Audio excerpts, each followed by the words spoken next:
lantai marmer seluas samudra itu memantulkan bayangan Siska dengan kejernihan yang menyakitkan. Di rumah semegah ini, pantulan dirinya adalah satu Satania, teman bicara yang paling setia. Siska berdiri di depan cermin, setinggi langit-langit, di kamar utamanya, menatap leket-leket sosok wanita berusia 35 tahun yang terpampang di sana. Kulitnya yang kuning langsat tampak bercahaya di bawah pendar lampu kristal, halus seperti porselen mahal yang dirawat dengan ketelitian tinggi.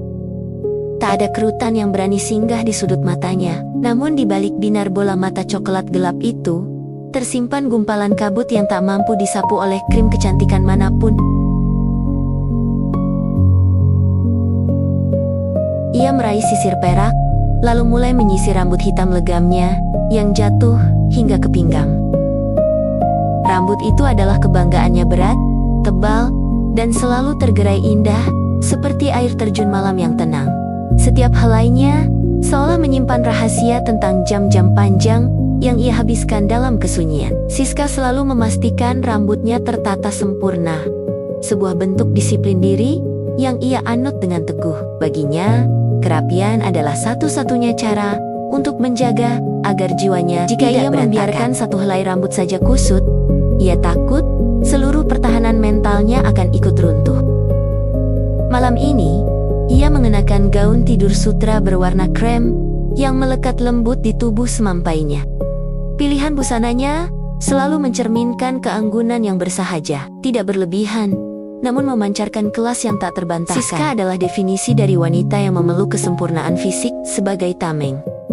Wangi parfum cendana yang lembut menguar dari lehernya, mengisi kekosongan udara di kamar yang terlalu luas untuk ditempati satu orang.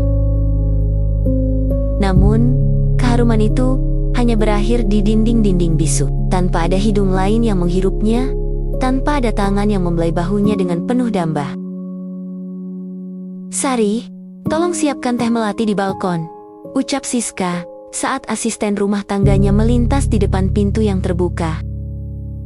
Suaranya rendah dan merdu, memiliki vibrasi yang menenangkan, namun membawa nada melankolis yang tipis seperti denting piano di ruangan kosong. Tidak ada nada tinggi dalam bicaranya. Siska adalah pribadi yang selalu mampu mengontrol emosi.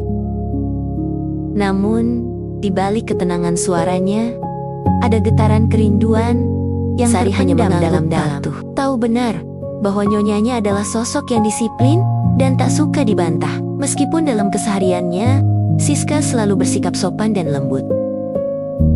Siska melangkah menuju balkon. Langkah kakinya nyaris tak terdengar di atas karpet bulu yang tebal.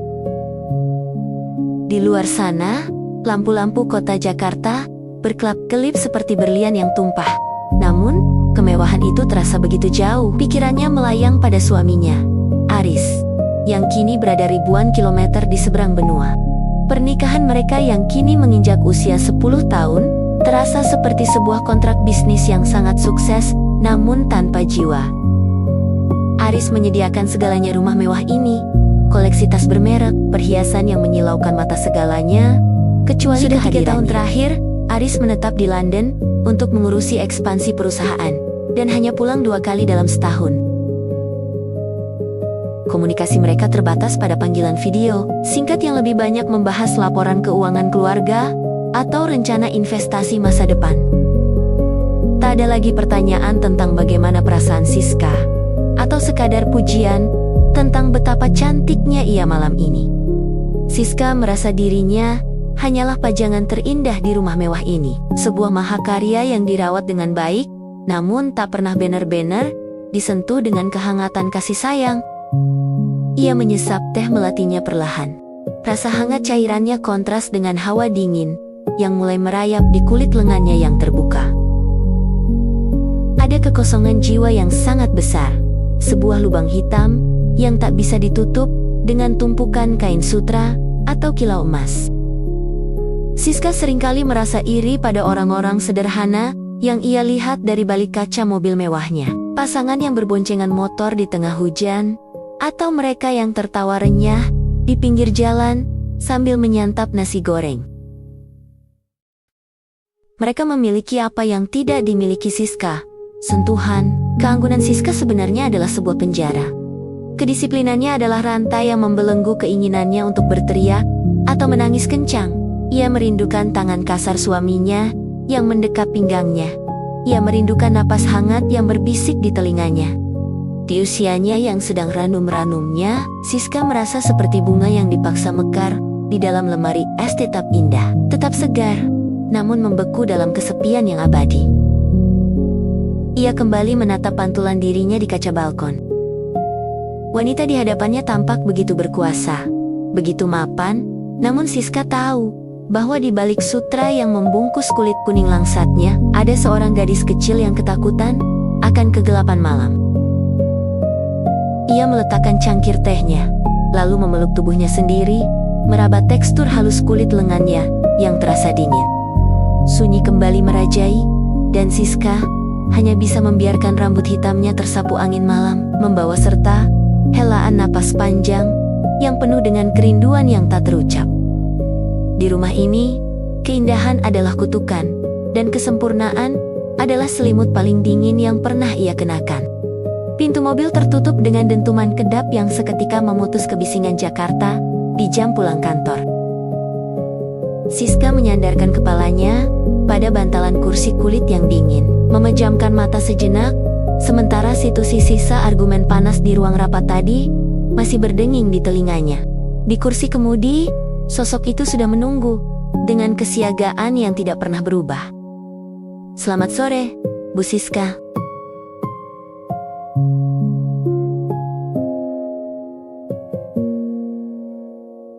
Siska membuka mata, menatap tengkuk pria itu. Joko tidak menoleh. Fokusnya sudah tertuju pada spion samping, bersiap membelah lautan kendaraan yang mulai mengular di sepanjang Sudirman. "Pulang, Pak, saya butuh bantal," jawab Siska singkat. Suaranya parau karena kelelahan. Mobil mulai merayap perlahan. Di luar sana, klakson bersahut-sahutan, dan polusi tampak seperti kabut tipis di bawah lampu jalan yang mulai menyala. Namun di dalam kabin Alphard ini, suasananya sangat kontras. Aroma kopi Arabica yang samar aroma favorit Siska tercium lembut dari diffuser kecil di dekat dashboard. Siska baru menyadari bahwa Joko selalu memastikan aroma itu ada setiap kali ia menjemputnya di sore hari yang melelahkan. Setengah jam berlalu, dan mereka baru bergerak sejauh 2 kilometer. Siska menghela napas panjang, berkali-kali melirik jam tangan pintarnya yang terus bergetar karena notifikasi surel yang masuk. Ketegangan di bahunya tidak juga mengendur. Tiba-tiba, ia merasakan guncangan kecil yang halus saat Joko berpindah jalur dengan kemahiran yang luar biasa, menyelip di antara celah sempit bus kota, tanpa membuat penumpang di belakang merasa terganggu. Siska memperhatikan tangan Joko di atas kemudi. Tangan itu besar, dengan jemari yang kokoh dan urat-urit yang menonjol pelan, memegang setir dengan mantap, namun tanpa tekanan berlebih. Ada sesuatu yang sangat menenangkan dari cara pria itu mengendalikan mesin besar ini di tengah kekacauan kota. Tanya Joko tiba-tiba, memecah keheningan. Matanya sesekali melirik ke arah spion tengah, menangkap bayangan wajah Siska yang tampak pucat. Siska agak terkejut.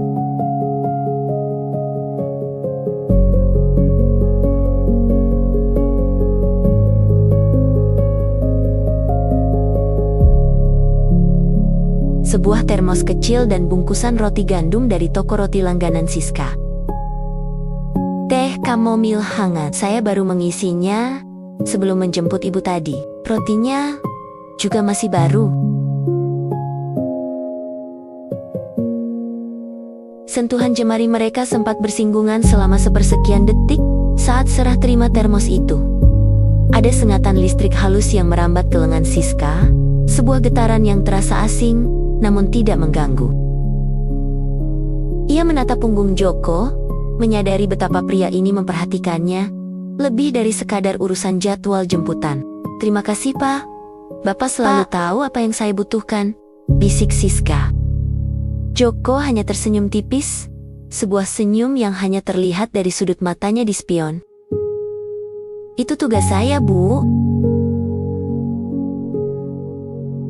Rasa hangatnya mengalir ke kerongkongan, perlahan meruntuhkan tembok pertahanan yang ia bangun sepanjang hari di kantor. Ia memperhatikan profil samping wajah Joko saat pria itu menoleh sedikit untuk memeriksa blind spot. Garis rahangnya tegas, menunjukkan kedewasaan dan pengalaman hidup yang tidak dimiliki oleh rekan-rekan bisnis Siska yang ambisius dan penuh tipu daya. Di tengah kemacetan yang mengunci mereka dalam ruang sempit ini, Siska merasakan sebuah kenyamanan yang berbahaya. Ia merasa terlindungi. Selama ini, ia adalah pemimpin yang harus melindungi ratusan karyawan dan membuat keputusan-keputusan sulit. Namun di sini, di ruang kemudi ini, ia merasa boleh menjadi rapuh. Ia merasa boleh menyerahkan kendali sepenuhnya kepada pria yang duduk di depannya.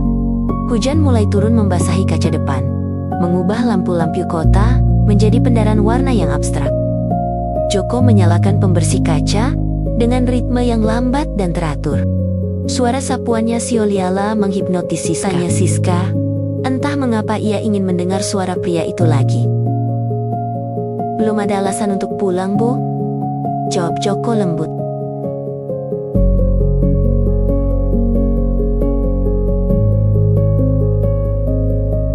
Ia merasa ada sebuah komitmen yang melampaui kontrak kerja profesional. Keheningan kembali menyelimuti, namun kali ini tidak ada sebuah pengertian tanpa kata yang mulai terbangun di antara mereka di tengah deru hujan dan klakson kota yang meredup. Siska menyandarkan kepalanya lagi. Kali ini bukan karena lelah, tapi karena ia ingin menikmati getaran samar di dadanya yang muncul setiap kali mata mereka bertemu di pantulan kaca spion. Di ruang terbatas ini, status atasan dan bawahan seolah mengabur, digantikan oleh koneksi manusiawi yang tulus dan menggetarkan.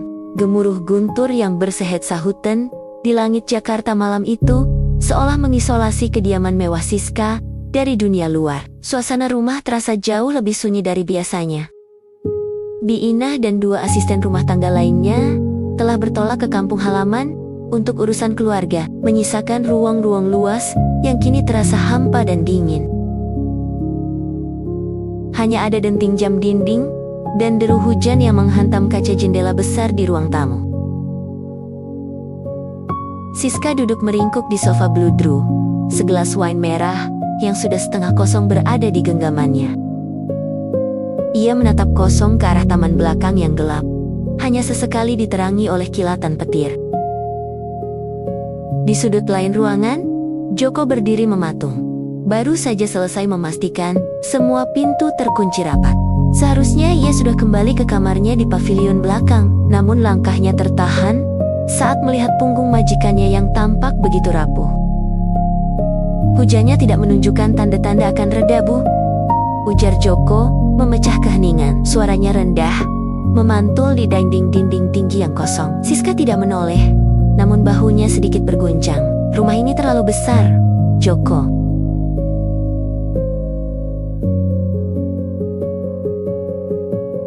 Namun, dalam kekosongan rumah itu, batasan profesional yang biasanya tegak berdiri, kini terasa seperti benang tipis yang siap putus.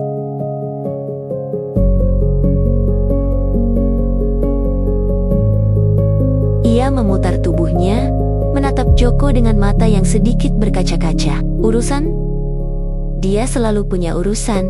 Aku hanyalah salah satu pajangan di rumah ini, sama seperti vas bunga atau lukisan di dinding itu." Ia bisa merasakan kepedihan yang nyata dalam suara Siska. Simpati yang selama ini ia pendam dalam-dalam mulai meluap. Ia melihat wanita di hadapannya bukan lagi sebagai majikan yang memerintahnya setiap hari, melainkan sebagai jiwa yang kesepian, yang sedang mencari pegangan. "Anda tidak pantas diabaikan seperti itu," kata Joko tulus. Kalimat itu keluar begitu saja, tanpa melewati saringan logika protokol seorang supir. Siska meletakkan gelasnya di meja dengan tangan yang sedikit gemetar. Ia berdiri, melangkah mendekati Joko, hingga jarak di antara mereka menyempit drastis. Aroma parfum Siska yang lembut, bercampur dengan aroma hujan yang merembes dari ventilasi, menciptakan atmosfer yang memabukkan. Kamu jujur sekali malam ini, Joko.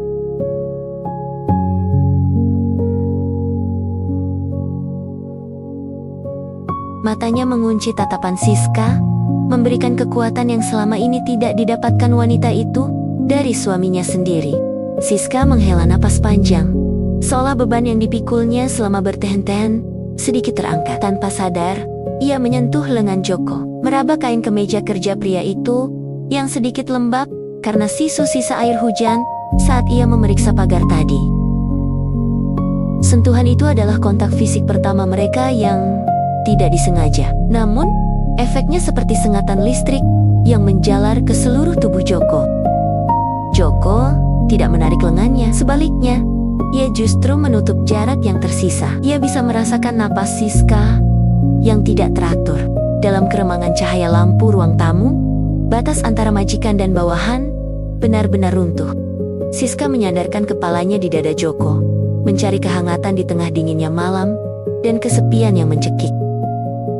Hanya untuk malam ini, jangan panggil aku ibu, bisik Siska lirih, hampir tertelan suara hujan. Tangan Joko yang kasar karena kerja keras perlahan terangkat, ragu sejenak di udara, sebelum akhirnya mendarat lembut di punggung Siska. Ia menarik wanita itu ke dalam pelukannya, sebuah tindakan yang sebelumnya hanya berani ia bayangkan dalam mimpi-mimpi liarnya. Siska tidak menolak, justru ia semakin mengeratkan pelukannya, seolah-olah Joko adalah satu-satunya pelampung di tengah samudra yang sedang mengamuk. Keheningan rumah itu kini terasa berbeda. Bukan lagi sunyi yang hampa, melainkan kesunyian yang syarat akan ketegangan dan emosi yang meledak-ledak. Di bawah guyuran hujan yang semakin menderu, keduanya berdiri terpaku dalam dekapan, membiarkan nurani mereka kalah oleh kebutuhan akan kasih sayang yang selama ini terabaikan. Joko menundukkan kepalanya, menghirup aroma rambut Siska yang harum. Simpati yang semula ia rasakan, kini telah bertransformasi menjadi sesuatu yang jauh lebih berbahaya. Ia tahu bahwa mulai malam ini, segalanya tidak akan pernah sama lagi. Jalan yang mereka ambil tidak memiliki lampu penunjuk arah, dan risiko yang menanti di ujung sana bisa menghancurkan mereka berdua. Namun, saat Siska mendongak dan menatapnya dengan binar kerinduan, Joko tahu bahwa ia sudah melangkah terlalu jauh untuk bisa kembali. Batas itu bukan lagi sekadar memudar, batas itu telah lenyap sepenuhnya. Bunyi gerendel pintu yang bergeser kini telah menjadi melodi pembuka bagi sebuah ritual harian yang ganjil. Begitu besi bertemu besi, udara di dalam rumah besar itu seolah berubah densitasnya menjadi lebih berat, lebih hangat, dan sepenuhnya terputus dari hiruk-pikuk aspal Jakarta di luar pagar. Bagi Siska, dunia luar hanyalah panggung sandiwara, di mana ia harus berperan sebagai istri perfeksionis. Namun di balik pintu yang terkunci ini, ia melepaskan topengnya di hadapan Joko. Di ruang tengah yang remang, karena gorden sengaja dirapatkan, Joko tidak lagi berdiri dengan kepala menunduk atau tangan yang tertaut sopan di depan perut. Ia bergerak dengan kepercayaan diri seorang pria yang tahu bahwa ia diinginkan. Siska pun tak lagi memerintah, ia justru seringkali mendapati dirinya yang mencari perhatian, mengikuti kemanapun Joko melangkah di dalam rumah itu. Status majikan dan pelayan telah lumat, terbakar oleh intensitas hubungan yang lebih menyerupai candu daripada sekadar perselingkuhan. Sore itu, Joko sedang memperbaiki engsel lemari di ruang perpustakaan pribadi suaminya. Siska berdiri di ambang pintu, memerhatikan gerakan tangan pria itu yang cekatan. Tidak ada percakapan formal. Keheningan di antara mereka telah berevolusi menjadi bahasa tersendiri. Ketika Joko berpaling dan menangkap tatapan Siska, ia tidak berpaling. Ia justru meletakkan obengnya dan berjalan mendekat, menghapus jarak yang selama ini menjadi batas moralitas mereka. Tanya Joko. Suaranya rendah, namun bergetar oleh sesuatu yang lebih dari sekadar rasa ingin tahu. Siska hanya mengangguk pelan, rapat pemegang saham. Joko menarik Siska ke dalam dekapannya, sebuah gerakan yang kini terasa begitu alami. Di dalam pelukan itu, Siska merasakan sesuatu yang tidak pernah ia dapatkan dari suaminya. Pengakuan, bersama Joko, ia tidak merasa seperti piala yang dipajang di rak tinggi untuk dikagumi tamu-tamu suaminya. Ia merasa seperti wanita yang memiliki detak jantung, yang memiliki keinginan, dan yang benar-benar diperhatikan hingga ke detail terkecil. Joko tahu bagaimana Siska menyukai kopinya, bagaimana ia mengerutkan kening saat cemas, dan bagaimana ia merindukan sentuhan yang tulus. Mereka pun tenggelam dalam pusaran yang semakin dalam. Setiap sudut rumah kini memiliki memori rahasia. Ruang tamu yang dingin menjadi saksi bisu tawa mereka saat membicarakan hal-hal sepele. Sementara dapur yang biasanya hanya menjadi tempat instruksi kaku, berubah menjadi tempat di mana mereka berbagi makanan dari satu piring yang sama. Di dunia kecil ini, Siska merasa berkuasa sekaligus menyerah. Ia menikmati bagaimana Joko menatapnya dengan pemujaan yang murni, sesuatu yang membuatnya merasa 10 tahun lebih muda dan jauh lebih hidup. Namun, di tengah gelora adiktif itu, bayang-bayang realitas mulai menyelinap masuk melalui celah-celah pintu. Suatu sore, saat mereka sedang duduk berdampingan di lantai karpet tebal, sebuah bingkai foto perak di atas meja konsol jatuh tersenggol oleh gerakan mereka yang ceroboh. Kaca bingkai itu retak, tepat di wajah suaminya yang tersenyum kaku dalam balutan setelan jas mahal. Bunyi pecah itu bagaikan alarm yang memekakan telinga. Siska tersentak, tangannya gemetar saat mencoba memungut serpihan kaca tersebut. Rasa bersalah yang selama ini ia tekan di sudut paling gelap, batinnya tiba-tiba menyeruak ke permukaan, dingin dan mencekik. Ia menatap pantulan dirinya di retakan kaca. Ia melihat seorang wanita yang hampir tidak ia kenali lagi. Joko bertanya, mencoba meraih tangan Siska untuk melindunginya dari tajamnya kaca. Siska menarik tangannya dengan cepat. Aku... Untuk sesaat, topeng mereka kembali terpasang. Joko segera mengambil sapu, kembali ke perannya sebagai pelayan yang sigap. Sementara Siska berdiri mematung, merapikan rambut dan pakaiannya yang sedikit berantakan. Rasa takut mulai membayangi kegairahan mereka. Siska sadar bahwa dunia yang mereka bangun hanyalah fata morgana yang rapuh. Satu langkah salah, satu kecerobohan kecil, maka seluruh istana kaca ini akan hancur dan melukai mereka tanpa ampun. Namun, ironisnya, ketakutan itu justru memperkuat kecanduannya. Begitu serpihan kaca dibersihkan, dan Joko kembali menatapnya dengan mata yang penuh kerinduan, Siska kembali luluh. Ia menyadari bahwa ia lebih memilih hidup dalam bahaya bersama Joko daripada mati dalam kesepian di pelukan suaminya yang dingin.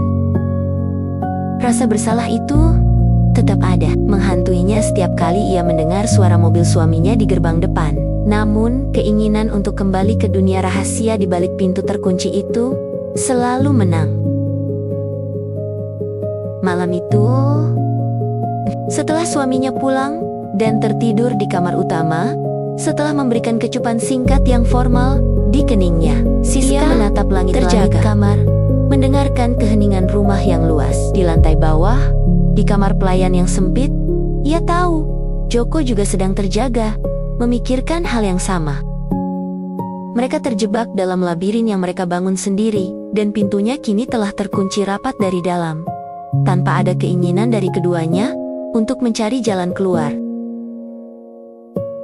Layar ponsel yang tergeletak di atas meja kayu jati itu bergetar hebat, memecah kesunyian kamar yang biasanya menjadi saksi bisu bisikan-bisikan rahasia antara Siska dan Joko. Siska baru saja hendak menyesap teh hangatnya ketika nama Aris berkedip di layar, disertai ikon panggilan video dari belahan bumi lain. Kantung Siska menselos, seolah gravitasi mendadak menarik seluruh keberaniannya ke dasar bumi. Halo, sayang. Suara Aris terdengar begitu jernih, terlalu nyata untuk sebuah panggilan yang melintasi samudra. Di latar belakang, tampak hiruk-pikuk bandara internasional yang sibuk. Aku sudah di terminal keberangkatan. Urusan proyek di London selesai lebih cepat dari jadwal. Aku mengambil penerbangan paling awal. Tangannya gemetar hebat, hingga cangkir porselen di genggamannya berdenting pelan, menabrak meja. Di sudut ruangan, Joko yang tengah menyandarkan punggung di bingkai jendela, segera menegakkan tubuh. Tatapan mereka bertemu, ada kilat kepanikan yang sama besarnya di mata keduanya. Suara Siska nyaris berupa bisikan yang tercekat.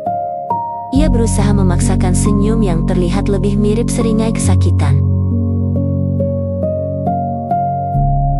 Aku merindukanmu. Sudah ya, pesawatku akan segera boarding. Sampai jumpa besok sayang. Keheningan yang menyusul setelahnya terasa lebih memekakan telinga daripada suara mesin pesawat. Siska meletakkan ponselnya dengan gerakan kaku, seolah benda itu adalah bom waktu yang siap meledak. Ia menatap Joko yang kini melangkah mendekat. Wajah pria itu tampak tegang. Garis-garis kecemasan terpahat jelas di dahinya. Waktu kita habis, ucap Joko dengan nada rendah yang syarat dengan kepahitan. Dia akan pulang, Joko. Besok sore. Besok sore. Semua ini harus berakhir sekarang. Suara Siska bergetar. Ia mulai berjalan mondar-mandir, sebuah naluri primitif untuk melarikan diri dari kenyataan yang mengurungnya. Ia melihat ke sekeliling kamar parfum Joko yang tertinggal, buku yang mereka baca bersama, jejak-jejak keberadaan pria itu yang kini terasa seperti barang bukti kejahatan yang tak termaafkan. Joko meraih bahu Siska, memaksa wanita itu untuk berhenti dan menatapnya. Kau tidak bisa hanya mematikan perasaan ini. Sioliola ini adalah saklar lampu, Siska. Siska menepis tangan Joko. Suaranya meninggi, pecah oleh histeria yang mulai merayap. Di luar sana, aku adalah istri Aris. Aku memiliki reputasi, keluarga, dan hidup yang sudah tertata. Apa yang kita miliki di sini hanyalah gelembung sabun, Joko.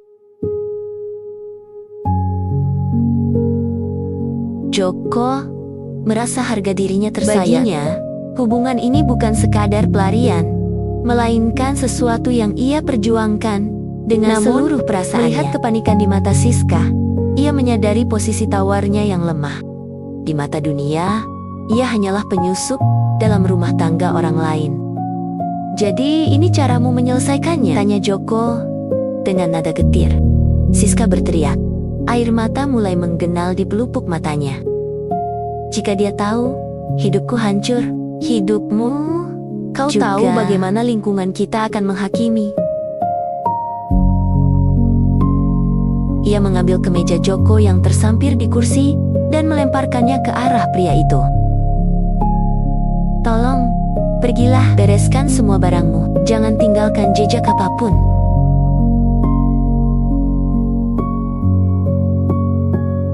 Ia menatap Siska dengan pandangan yang sulit diartikan, perpaduan antara cinta yang terluka dan amarah yang tertahan. Kau bisa membersihkan rumah ini 1.000.000 kali, Siska.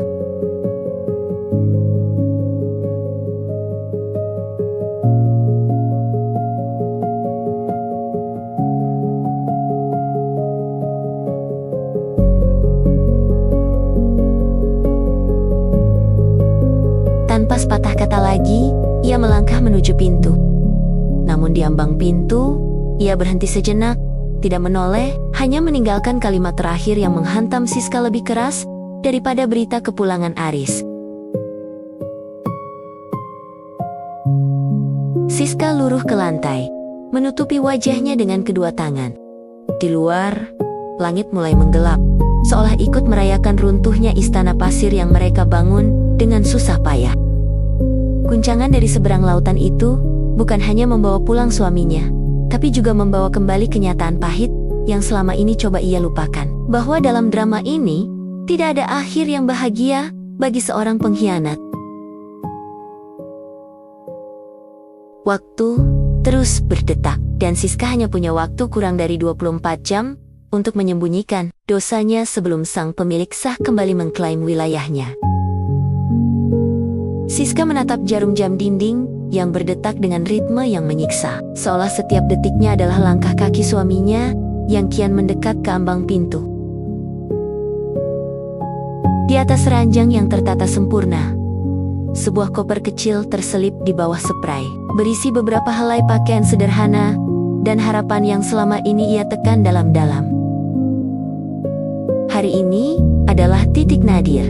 Pesan singkat dari suaminya, "Baskoro, telah masuk 2 jam lalu, aku sudah di jalan dari bandara."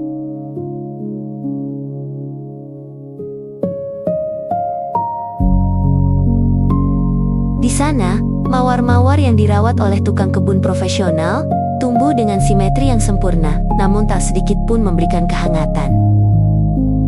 Pikirannya melayang pada bengkel kecil di pinggiran kota, pada bau oli, deru mesin tua, dan tawa Joko yang tulus.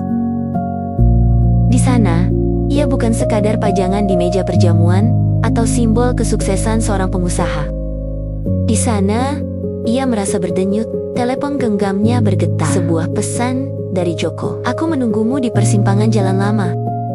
Jika kau tidak datang hingga tengah hari, aku akan tahu jawabanmu."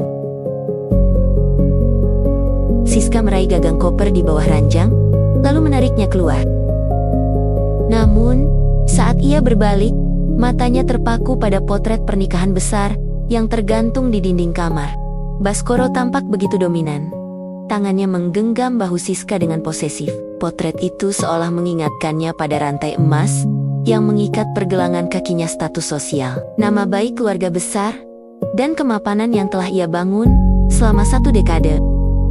Jika ia pergi sekarang, ia tidak hanya meninggalkan rumah ini, tapi ia akan menjadi paria di dunianya sendiri. Suara gerbang otomatis yang terbuka menyentak lamunannya. Jantung Siska berdegup kencang hingga terasa menyakitkan di dada.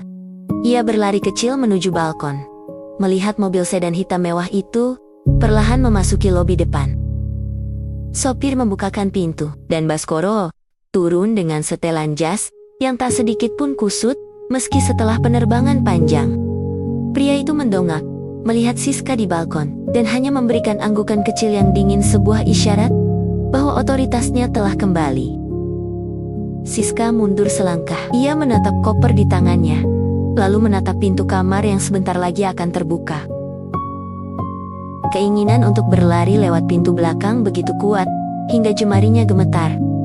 Namun, ia juga membayangkan wajah ibunya, bisik-bisik, tetangga yang kejam, dan kehancuran finansial yang mungkin akan Baskoro timpakan padanya sebagai bentuk balas dendam. Suara berat Baskoro menggema dari lantai bawah, memanggil namanya dengan nada yang tidak mengandung kerinduan, melainkan tuntutan akan kehadiran. Siska memejamkan mata, air mata panas mengalir di pipinya, membasahi wajah yang selama ini ia jaga agar tetap tampak tanpa celah. Dengan gerakan yang terasa sangat berat, ia mendorong kembali koper kecil itu ke bawah ranjang, jauh ke dalam kegelapan kolong kayu yang berdebu. Ia menghapus air matanya dengan kasar, memperbaiki letak gaun sutranya, dan menarik napas panjang yang terasa hampa. Ia berjalan menuruni tangga kayu jati yang mengilap. Setiap langkahnya terasa seperti menanam paku pada peti mati bagi jiwanya sendiri. Di bawah, Baskoro menunggunya dengan tangan terbuka yang "Kau tampak pucat," komentar Baskoro singkat saat Siska sampai di hadapannya. Ia mengecup kening Siska, sebuah kecupan yang terasa seperti stempel kepemilikan pada sebuah komoditas. "Hanya kurang tidur," jawab Siska datar. Suaranya terdengar asing di telinganya sendiri. Saat mereka berjalan menuju meja makan, Siska melirik ke arah jam di ruang tamu. Pukul 12:05. Joko pasti sudah pergi. Di persimpangan jalan lama itu, mungkin hanya tertinggal kepulan asap tipis dari motor tua pria itu yang semakin menjauh. Siska duduk di kursi mahoni yang dingin, menghadapi hidangan mewah yang tiba-tiba terasa seperti sekam di mulutnya. Ia menyadari satu hal dengan kepahitan yang menghujam. Ia telah memilih rasa aman di atas kebebasan. Ia telah mengorbankan satu-satunya kesempatan untuk merasa hidup demi mempertahankan topeng kehormatan yang ia benci. Kebahagiaan sejati memang telah ia temukan di tempat yang salah, pada diri seorang pria yang tak memiliki apa-apa selain kejujuran. Sementara ia sendiri terlalu pengecut, untuk melepaskan segala sesuatu yang sebenarnya tidak ia butuhkan. Siska menatap piringnya dengan pandangan kosong. Sementara suara Baskoro yang membicarakan kontrak bisnis baru terdengar seperti kebisingan statis di latar belakang. Di rumah megah ini, Siska adalah pemenang yang kehilangan segalanya. Ia tetap menjadi nyonya rumah yang terhormat, namun di dalam dadanya, ia tahu ia telah mati bersamaan dengan raungan mesin motor Joko yang tak lagi terdengar.